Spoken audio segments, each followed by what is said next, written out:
দেখো এইখানে এই এরিয়াটা, এই জায়গাটায় বাচ্চাটা দিয়েছিল। এবার সেই ভৌতিক ঘটনাটা বলবো।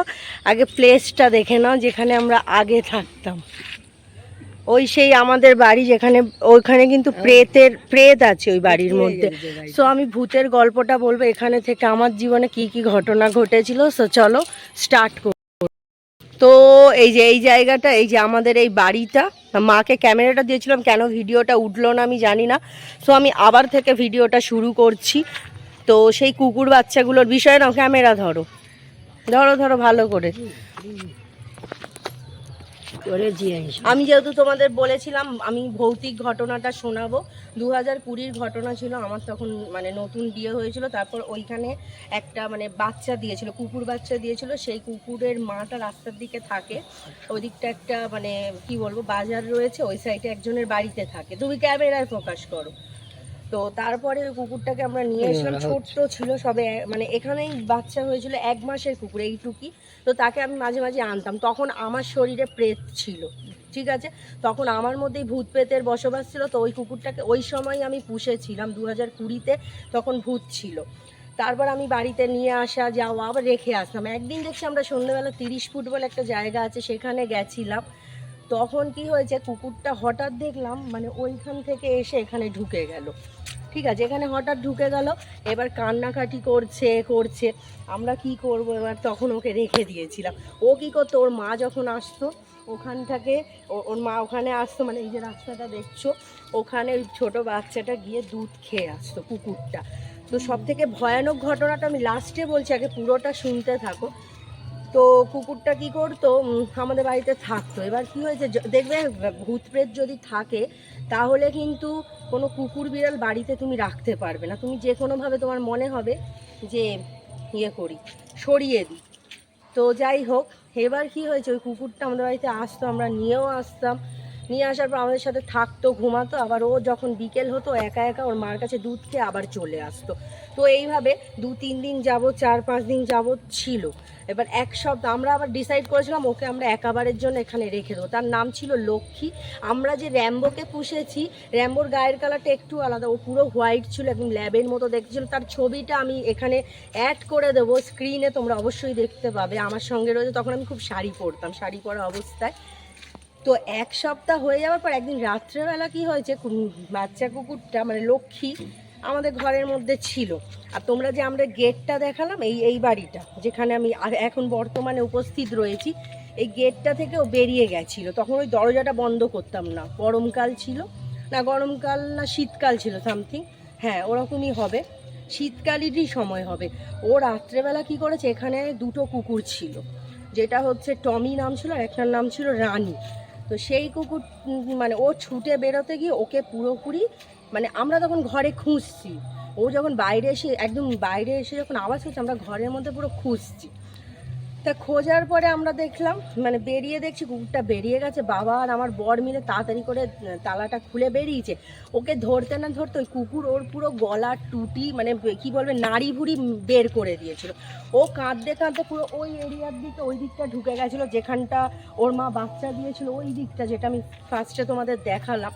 তো ওখানে চলে গেল, ভালো কথা। এবার মন তো খারাপ, কারণ তুমি একটা প্রাণীকে পুষেছো, কান্নাকাটি করছো, কষ্ট হচ্ছে। তো ঠিক আছে, এইবার কি হলো, অনেক রাত তখন বাজে 2:30 থেকে 3টে। ওই কুকুর একদম পুরো ভালো, মানে কি বলবো তোমাদেরকে, ভয়ানক এক ঘটনা। তুমি এদিকে ফোকাস রাখো, ফোকাস ঠিক আছে, ঠিক আছে। ভয়ানক কি কাণ্ড আমি জানতে পারলাম কিভাবে সেটাও বলছি। ওর আমার বর বাবা দেখেছে পুরো নাড়ি ভুড়ি বেরিয়ে গেছে একদম, আর ও কাঁই কাঁই করতে করতে ওদিকে ছুটে গেছে, ওর অবস্থা খারাপ। ও রাত 3টের সময় আমাদের এই যেখানে আমরা উপস্থিত রয়েছি আগের যে এরিয়াটা, বাংলো বাড়ি বলে যে এরিয়াটা, সেইখানকার বাড়িতে ও হঠাৎ ছুটে ছুটে ঘরে গিয়ে বাবাকে বাবা বলে ডাকছে। ভালো কথা, ওকে তারপরেও আমরা ভেবেছি ভালো হয়ে গেছে, আরও 4-5 দিন আমাদের বাড়িতে ছিল। তো একদিন কি হয়েছে, ওর জামা কাপড় টাপড় সব বানিয়েছিলাম, কিন্তু আমার মধ্যে তো তখন ভূত প্রেত ছিল।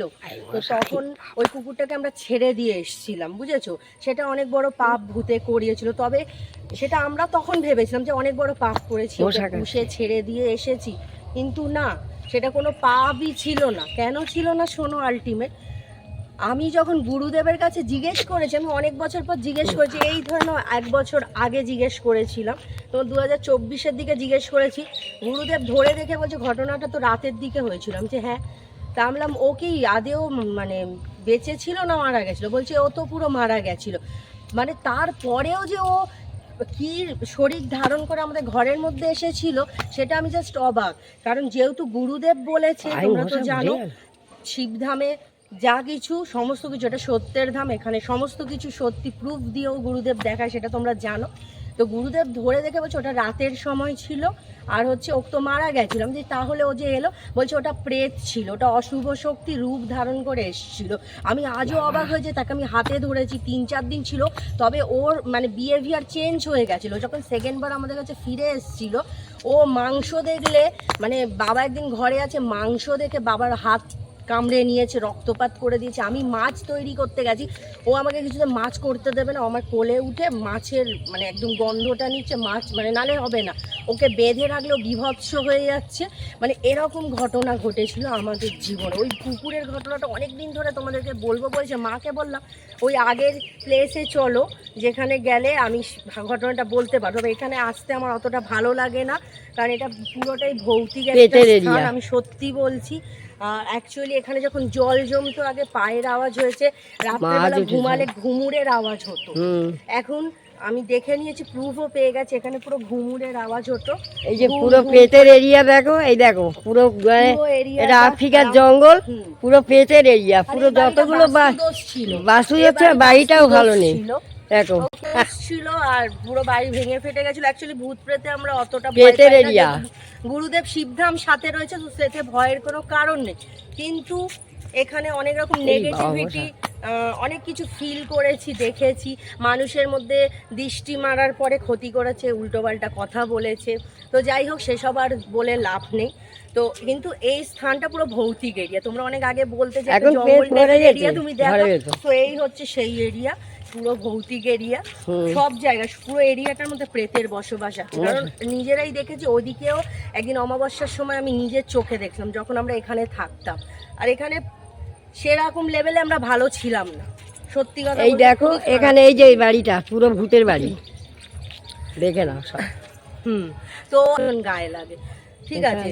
তো এই হচ্ছে আমার জীবনের ভৌতিক ঘটনা। আরও অনেক ঘটনা রয়েছে, মানে এখানে ঘরে থাকাকালীন, তখন তো আমার শরীরে প্রেত ছিল 2020-তে, কেউ সহ্য করতে পারতো না, কেউ দেখতে পারতো না, যার মুখে যা, আমার রূপ ধরে পর্যন্ত রাত 1টা থেকে 3টের মধ্যে ওই দিকে, তো দেখো ওই দিকের এরিয়াতে আমার রূপ ধরে ঘুরতো, লোকে বলতো আমাদের কাছে। বিয়ের পরে আমার বর বলছে তুমি কারখানার ওই দিকে দাঁড়িয়েছো, আমি ওর কারখানাই চিনি না ঠিক মতো। আমাকে অনেকে বলছে একটা কাকু রয়েছে ওইদিকে সোনা তৈরি করে, উনিও বলছে তোকে আমি এই এরিয়ায় দেখেছি, যে এরিয়ার নাম আমি জীবনে শুনিনি। অসুবিধা নেই, তো এটাই ভৌতিক ঘটনা। আরও অনেক ভৌতিক ঘটনা আছে, তবে এই এরিয়ায় এসে আমি আর নেক্সট টাইম করছি না, অন্য এরিয়ায় দেখতে পাবে আমাকে। তো টাটা।